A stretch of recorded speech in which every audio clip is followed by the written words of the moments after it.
There are three processes by which the Philippine Revolution is to be advanced.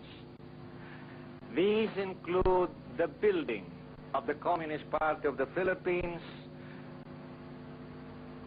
the building of the new People's Army, and the building of the National Democratic Front.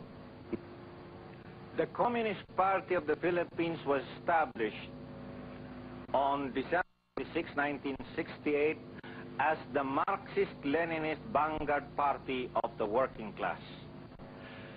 This party is supposed to be the standard bearer of the working class, which is that class that is the most progressive, productive, and political force in the Philippines. It is true that a minority class, especially only the party which represents it, cannot win the Philippine Revolution all by itself. At any rate, even while there are the forces of armed revolution, there are the legal democratic forces in the Philippines. The biggest of these is Bagong Alyansang Makabayan, or Bayan in short. It has a membership of more than 2 million members in more than 1,000 member organizations. Its biggest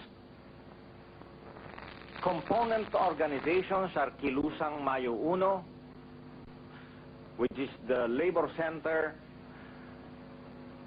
the Pambansang Kilusang Magbubukid, which is the Kilusang Magbubukid ng Pilipinas, or KMP,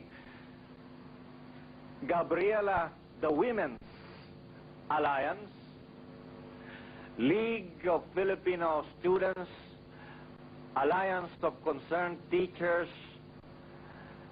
Cadena, and so on. As I have earlier pointed out, Partido ng Bayan, founded last August 30 and 31, was an outgrowth of Bayan, the big coalition.